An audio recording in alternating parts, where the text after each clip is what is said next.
السلام علیکم. محمد عزیز صدیق اپنے پروگرام میس نیوز کے ساتھ حاضر ہے خدمت. 26ویں آئینی ترمیم کے ثمرات کیا ہیں اور کیا جلسہ جلوس ہو پائیں گے، اور سب سے بڑی بات ہے 9 مئی کے حوالے سے آفٹر ریپریکیشنز کیا سارا کچھ سامنے جا رہا ہے، اور کیا امریکیوں کی یا کانگریس مین جو آئیں گے ان کی آنکھوں میں مٹی دھول ڈالی جا سکتی ہے. جب سیٹھی نے کچھ باتیں کہی ہیں اس کے حوالے سے وہ بھی آپ کی نالج میں آ گئیں گے. سب سے پہلے تو 9 مئی کی دیکھیں ضمانتیں بڑے عرصے بعد ہوئی، میرٹ پہ ضمانتیں ہوئی اور ہائی کورٹ سے ضمانتیں ہوئی.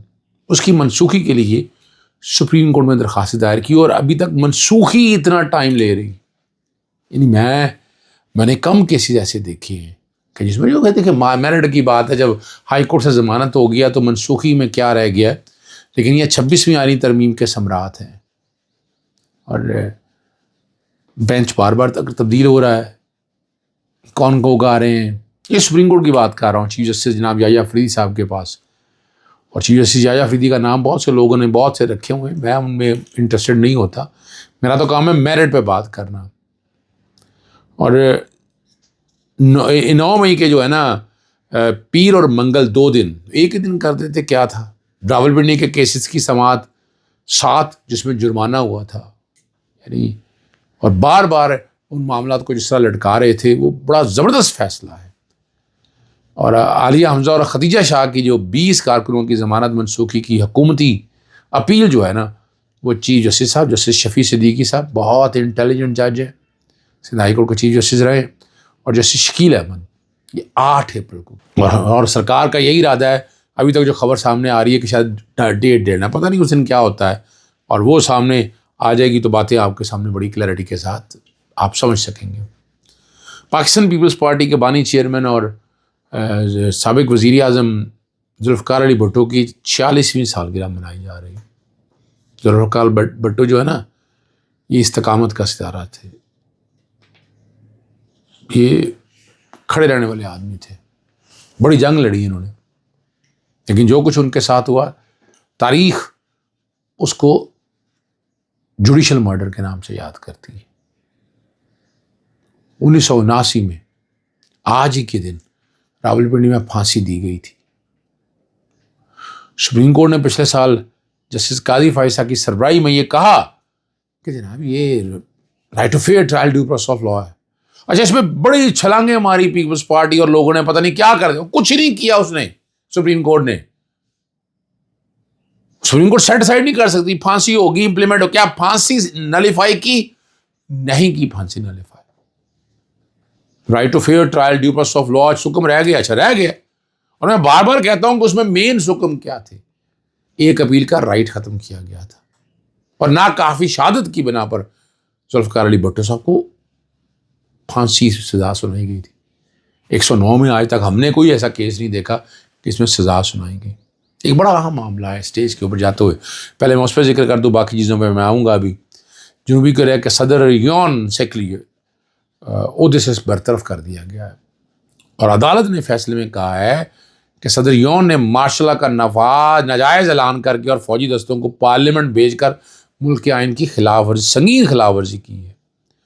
اور عدالت کے مطابق یہ بھی ہے کہ غیر قانونی اور غیر آئینی کارروائیاں جمہوری اقتدار کے لیے شدید خطرہ تھیں. انہوں نے فوج کو سیاسی مقاصد کے لیے استعمال کیا، اور فیصلے کے بعد جنوبی کوریا میں آئینی تقاضوں کے تحت 60 دن کے اندر نئے صدارتی انتخاب منعقد کیے جائیں. اور میڈیا رپورٹ جو بات کہہ رہی ہے کہ معزول صدر پر مستقل طور پر سیاست میں حصہ لینے پر پابندی ہو سکتی ہے. یہ فیصلہ جنوبی کوریا کے جمہوری تاریخ میں ایک اہم موڑ تصور کیا جائے گا. ماضی میں آپ کو یاد ہے فوجی بغاوتیں اور آمنانہ حکومتوں کے دور کے بعد جمہوریت کو مضبوط بنانے کی کوششیں جاری ہیں. اللہ کرے کہ باقی جگہوں پہ بھی اس پہ عمل ہو جائے. اور حضرت کو چاہیے تھا کہ ہمارے قاضی صاحب یا یحییٰ فریدی صاحب وہاں جا کے اپنے حق میں فیصلہ کروا لیتے. چلیں، میں مذاق کر رہا ہوں یہ باتوں کو، اور ویسے بھی ہم یہ بات کر سکتے ہیں، نہیں کر سکتے. آپ کو ایک اور جو لڑائی سامنے آ رہی ہے، اور وہ نظر آ رہی ہے کہ محسن نقوی اور مریم نواز، اور اس پہ نجم سیٹھی بھی اور باقی باتوں بھی کہتے ہیں. محسن نقوی وزارت داخلہ سے پیچھے کی طرف گئے، ٹھیک ہے جی، اور وہاں وزیر مملکت بھی لگا دیا، ایڈوائزر بھی لگا دیا، لیکن وہ مستقبل کی بات کرتے ہوئے جو بات کہی ہے وہ بڑی غور طلب بات ہے۔ انہوں نے کہا کہ اگر بگ چیف رہ گئے تو محسن نقوی کی گڈی چڑھتی جائے گی، اور وزیر اعظم کے لیے مقابلہ شہباز شریف اور مریم نواز یا شہباز شریف اور محسن نقوی میں نہیں، یہ زبردست باتیں کی ہے، مریم نواز اور محسن نقوی میں ہوگا۔ اور مریم صفدر کو اس بات کا احساس بھی ہے، اور پنجاب کے اندر دیکھیں بظاہر انہوں نے گھاس بھی نہیں ڈالا، یہ جو باتیں ساری آ رہی نواز شریف محسن نقوی اور مریم نواز کا تصویر بناتی ہے کہ یہ ملاقات کی خوشی سے نہیں مجبوری میں کی گئی ہے، بتایا گیا کہ نہیں سارے ایک ہی پیج کے اوپر ہے۔ انہوں نے کہا صبح ایسے چلاؤں گی کہ شہباز سپیڈ اور محسن سپیڈ کو پیچھے چھوڑ دوں گی۔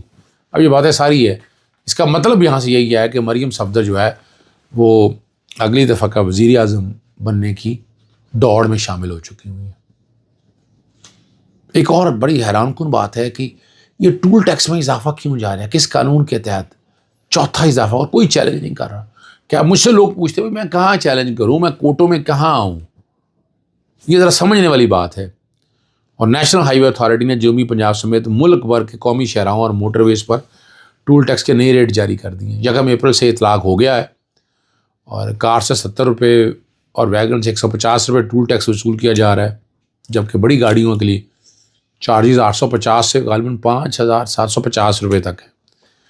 اور اس برس ٹول ٹیکس میں یہ دوسرا جبکہ رواں مالی سال کے دوران چوتھا اضافہ ہے، جو پہلے برسوں بعد ہوا کرتا تھا۔ اچھا، ایک بات جو بڑی سمجھنے والی ہے کہ تیمور جھگڑا، سلیم جھگڑا اور علی امین گھنڈا پور کے حوالے سے جو باتیں چل رہی ہیں، اور وہاں وہ ٹویٹ بھی کر رہے ہیں، انہوں نے کہا ہے کہ علی امین گھنڈا پور کے 10 کروڑ کے اثاثے ہیں، اور ایک سال میں پارٹی کے لیے 75 کروڑ کیسے خرچ کر دیے؟ یہ تحقیقات کیوں نہیں ہو رہی؟ یہ کنٹروورسیز بہت زیادہ پھیل چکی ہیں۔ اور یہاں ایک بات بتاتا چلوں، جو امریکہ سے لوگوں کا کہنا ہے، یہاں بتایا جا رہا ہے کلیئرٹی بھی آ گئی، لیکن میں نہیں سمجھتا کہ اسٹیبلشمنٹ ایک قدم بھی پیچھے ہٹی ہے۔ اب جو کہ وہاں سے آنا ہے، امریکہ سے کچھ لوگوں نے آنا ہے، کانگریس مین نے آنا ہے، تو حالات ایسے بنائے جا رہے ہیں کہ جیسے ہماری آپس میں ڈسکشن چل رہی ہے، صلح صفائی چل رہی ہے، یہ ہو رہا ہے، یہ سارا ہم خود ہی سیٹل ڈاؤن کر۔ بھائی وہ اس وقت سے سیٹل نہیں ہوا، آج تک کوئی ایک جگہ بتا دے کہ جہاں کہیں نرمی ہوئی ہو۔ عمران خان سے ملاقات سب سے چھوٹا کام ہے، ملاقات، ہائی کورٹ کے آرڈرز بھی آ گئے، جو کچھ بھی ہے سارا کچھ آپ کے سامنے ہے۔ اسی لیے علیمہ خان نے کہا کہ 8 اپریل کو سپہر 2 بجے وہ فیملی کے ساتھ اڈیالہ جو پہنچے، اور اگر ملاقات نہیں ہوئی تو جیل کے باہر دھرنا ہوگا۔ ویسے میں تو پہلے دن سے کہہ رہا ہوں کہ احتجاج کے بغیر یہ مسائل حل نہیں ہو رہے، سڑکوں میں آنا پڑے گا، اور یہی آخری راستہ ہے جو نظر آتا ہے۔ ایک اور بات جو بات سمجھ میں آ رہی ہے کہ مراد سعید صاحب سامنے فرنٹ پہ آنا چاہ رہے ہیں، یہاں گفتگو ہو رہی ہے موجودہ تناظر میں، جیسے محمود اجزئی صاحب نے کہا ہے، اس طرح مراد سعید کے حوالے سے، یعنی اس چیز کو سامنے رکھتے ہوئے یہ بات ذرا بڑی غور طلب ہے۔ اور مراد سعید فالوئنگ بڑی ہے کے پی کے اندر، لوگ ایک آواز پہ اٹھتے ہیں، جہاں کے جلسے جلوس کیے، ٹھیک ہے نا جی، اور ٹویٹ جو کیا اس میں نوجوانوں میں بڑی لہر آئی ہے کہ وہ آگے بڑھنا چاہتے ہیں، اور اس طرح کارکنوں میں جوش اور امید پیدا ہوئی ہے۔ پارٹی کے اندر لیڈران نے بھی مراد سعید کے ٹویٹ پر مثبت رویہ اور رد عمل دیا، اور سوشل میڈیا پر بھی مراد سعید کے حوالے سے مکمل حمایت کا یقین دلایا گیا۔ صحافیوں نے بھی مراد سعید کے ٹویٹ کو خوش آمدید کہا ہے، اور جو سوشل میڈیا پر اندرونی سیاست پر انتشار پھیلنے جا رہا تھا، لگتا ہے اسے رک جائے گا، یہ معاملہ جو میں سمجھ رہا ہوں کہ وہ اسے رک جائے گا۔ اور عمران خان سے جیل میں ملاقاتوں کے بعد نجم سیٹھی نے ان کے رویے اور گفتگو کے انداز پر روشنی ڈالی۔ انہوں نے کہا جی محتاط انداز سے بات کرتے ہیں، صرف مختصر جواب دیتے ہیں، جیسے ہوں، ہاں، اچھا یا دیکھ لیں۔ یہ حقیقت ہے کہ عمران خان جیل کے کمرے میں ہر قسم کی گفتگو اور حرکات کو ریکارڈ کیا جاتا ہے، وہاں سینکڑوں خفیہ کیمرے اور مائکرو فون نصب ہیں، یہاں تک کہ اگر کوئی سرگوشی میں بھی بات کی جاتی ہے تو وہ بھی ریکارڈ ہوتی ہے۔ یہ ایک حقیقت ہے، آپ سمجھیں اس بات کو، یہ آپ سمجھیں گے ان باتوں کو تو یہ حقیقت ہے۔ اس لیے یعنی وہاں جو بھی گفتگو ہو رہی ہے وہ سارا کچھ کسی وقت ریکارڈ پہ ہے، کسی وقت لیک ہوں گی، کوئی لیک سامنے آئیں گی، اور آپ لوگ دیکھیں گے کہ لیکیں کہاں سے آ گئیں، کس طرح آ گئیں یہ لیکس، یہ باتیں بڑی ہونی ہیں آپ کے سامنے۔ اجازت چاہتا ہوں، السلام علیکم، اللہ حافظ، پاکستان زندہ باد۔